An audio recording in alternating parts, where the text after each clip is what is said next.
کہ کچھ ایسے لوگ بھی ہوں گے جو کسی مفلس کے مال کی تمنا کریں گے. ایک آدمی غریب ہے, مفلس سے مال ہی نہیں ہے, اور اس کے پاس انسان جا کے اس کے مال کو حاصل کرنے کی تمنا کرے گا. جس کے پاس کچھ ہے ہی نہیں, اس کے پاس جا کے اس کے مال کی تمنا کرنا, یہاں سے ہمیں کچھ ملے گا, کیا یہ خسارہ نہیں ہے؟ خسارہ, ایسی تمنا نہیں کر سکتی. معنی اس کا یہ ہے کہ انسان تمنا کرے گا بغیر کسی سبب کے اختیار کیے. سبب جس کے ذریعے انسان جنت میں داخل ہوگا, اس سبب کو کیے بغیر انسان یہ تمنا کرے کہ ہمیں وہ چیز مل جائے گی, ایسا نہیں ہونے والا.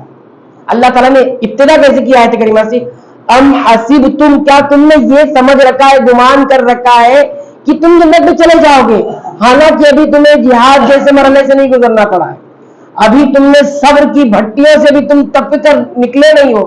تو صبر اور جہاد یہ دونوں سبب ہے جنت میں داخلے کا, اور اس کے بغیر کوئی تمنا کرے جنت کی نہیں. تو یہ ایسے ہی ہوا جیسے کسی مفلس کے پاس جا کے اس کے مال کو حاصل کرنے کی تمنا کی جا رہی ہے. یہ حقیقت میں خسارہ ہے. یہ حقیقت میں کیا ہے؟ خسارہ ہے. کیونکہ مفلس کے پاس تو سرمایہ ہی نہیں ہے, وہ کیا حاصل کرے گا اس سے؟ سرمایہ لگاؤ تو آپ کے پاس پروفٹ یا آپ کے پاس نفع آئے گا, منافع ہوگا. آپ نے سرمایہ کاری کی نہیں, آپ نے پیسہ لگایا ہی نہیں, اور آپ سوچے کہ نفع مل جائے, فائدہ حاصل ہو, منافع, تو ایسا نہیں ہونے والا. کیونکہ آیت کریمہ یہی کہتی ہے محسب تم نے یہ گمان کر رکھا ہے. دوسری بات اس آیت کریمہ سے ہمیں یہ سیکھنے کو ملی کہ جنت یہ تمناؤں سے حاصل نہیں ہونے والی. تمنا کرنے سے جنت نہیں حاصل ہونے والی. کوئی تمنا کرتا رہے کہ جنت ہمیں ملے گی, میری بڑی خواہش ہے, بڑی تمنا ہے جنت میں جانے کی, تو ایسا نہیں ہونے والا. حسن بصری رحمت اللہ علیہ بہت بڑے امام گزرے ہیں, فرماتے ہیں لیس الایمان بالتمنی ولا بالتحلی. ایمان نہ تو تمنا کرنے کا نام ہے اور نہ ہی ظاہر و دکھانے کا نام ہے. خوشنما بن جائے انسان, اچھا وہ دکھنے لگ جائے, شو آف کرنے کا نام نہ تو ایمان ہے نہ تمنا کرنے کا نام ہے. ایسے بہت سارے لوگ پڑے ہیں دنیا میں جو تمنا کرتے ہیں ہاں مرنے کے بعد ہمیں جنت ملے گی, اور فرماتے ہیں لیس بالتمنی بالقلب, اور دل سے تمنا کرنا بھی یہ ایمان نہیں ہے, اور نہ ہی صرف شو آف کرنا, دکھاوا ہی نہ, یہ بھی ایمان کا حصہ نہیں, یہ بھی ایمان نہیں. کیا ہے پھر ایمان؟ وَإِنَّمَا الْإِيمَانُ مَا وَقَرَ فِي الْقَلْبِ, ایمان تو وہ ہے جو دل میں جا کر بیٹھ جائے. وَصَدَّقْتُهُ الْأَعْمَالِ, اور اعمال اس کی تصدیق کرے, ہاں بھائی یہ ہے صاحب ایمان. یعنی گویا ایمان دل میں بیٹھ جانے کا نام ہے, اور ساتھ ہی ساتھ پھر صرف بیٹھ جانے کا نام نہیں ہے, بلکہ عمل اس کی تصدیق بھی کرے, ہاں یہ ہے صاحب, یعنی عمل بھی ہو. بغیر عمل کے ایمان نہیں ہے. اس آیت کریمہ سے ان لوگوں کا بھی رد ہو گیا, ان سوچ رکھنے والوں کا بھی رد ہو گیا جن کو جب کہا جاتا ہے آپ یہ کیجئے یہ کیجئے یہ عمل ہے, تو کہتے ہیں میرا اور اللہ کا معاملہ ہے, دل کا معاملہ ہے. کیا کہتے ہیں؟ دل کا معاملہ ہے. دل کا معاملہ ہے تو پھر عمل کیوں نہیں ہے؟ کیونکہ دل سے تو سارے اعضاء اسی کے تابع ہیں. دل جیسا ہوگا اعضاء اور جوارح انسان کا جسم بھی اسی کے تابع ہوتا ہے. دل یہ کون سا ہے جو عمل اس کے تابع ہو نہیں رہا ہے؟ یہ یہود تو ہمیشہ تمنا کرتے تھے جنت میں کوئی نہیں جانا تھا سوائے یہود کے, تمنا زندگی بھر کرتے رہے وہ, اور اللہ نے کہا تم جاؤ گے نہیں جنت میں. وہ اپنے آپ کو کہتے ہیں ہم اللہ کے بڑے چہیتے ہیں, اللہ نے ہمیں کتنا چہیتا بنایا تھا, سارے انبیاء تو ہمارے اس میں آئے ہوئے, تو کیا ان کو جنت ملے گی؟ نہیں. تیسری بات معلوم یہ ہوتی ہے اس آیت کریمہ سے کہ جنت ایک اعتبار سے بڑی قیمتی چیز ہے, بڑی قیمتی شے ہے, اور ایک اعتبار سے بڑی سستی ہے, بڑی آسانی سے حاصل ہو جانے والی. کس اعتبار سے؟ اگر ہم اس کی قیمت دیکھیں گے, قیمت جنت کی, تو اپنی قیمت کے اعتبار سے یہ بہت مہنگی اور بہت قیمتی ہے. کیوں؟ کیونکہ اس کی قیمت کیا ہے معلوم ہے؟ اس کی قیمت ہے بذل النفوس, اللہ کی طاعت میں اپنے جان کو لگا دینا, یہ اس کی قیمت ہے. یہ کیا ہے قیمت؟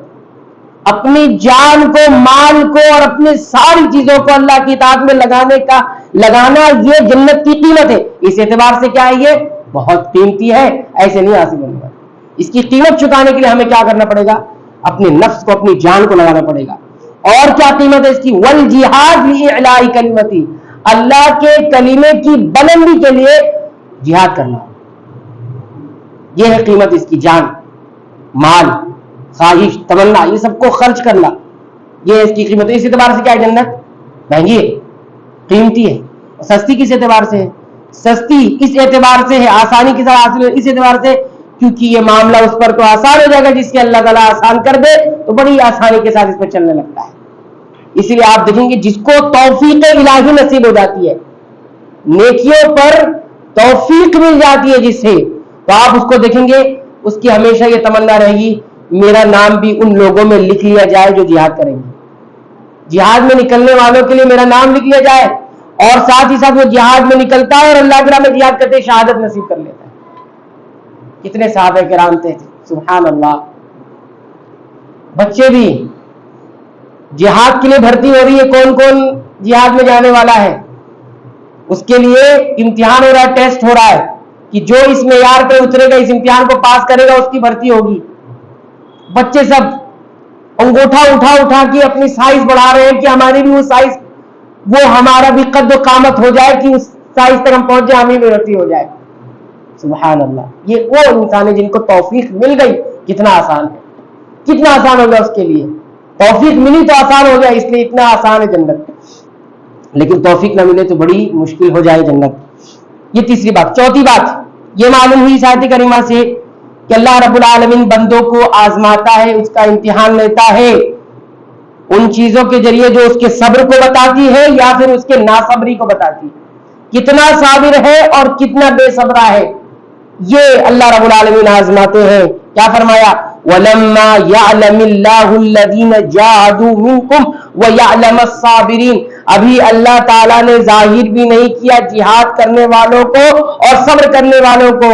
یہ جہاد اور صبر یہ انسان کے کس چیز کو آزماتی ہے, بتاتی ہے کتنا صبر ہے انسان کے اندر اور کتنا بے صبر ہے, کتنی جلدی پھسل جاتا ہے, کتنی جلدی ایمان سے ہٹ جاتا ہے, کتنی جلدی گمراہی کی طرف چلا جاتا ہے. یہ دیکھنا ہے مقصود ہوتا ہے. ذرا سی مشکل, ہم اس درجے میں بھی گئے بھی نہیں, ابھی ہم اس درجے میں آئے بھی نہیں, جہاد کی بات بہت دور کی ہے. اللہ کے رسول صلی اللہ علیہ وسلم فرماتے ہیں ایک نماز سے دوسری نماز کے درمیان انتظار کرنا اور مسجد کی طرف پیدل چل کر قدم چل کر آنا, تیسرا ناپسندیدگی کے باوجود وضو کرنا, ذالک الرباط, یہ سرحد کی نگرانی کرنا ہے. پہلے اس جہاد میں اس سرحد کی نگرانی میں تو کامیاب ہو جاؤ.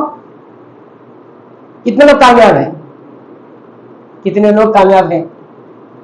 نماز کا انتظار کس کو ہے, نماز کا انتظار کہاں ہے, یہ انتظار میں کب نماز ختم ہوگی ہم نکل کے بھاگے, یہ کہاں انتظار ہے.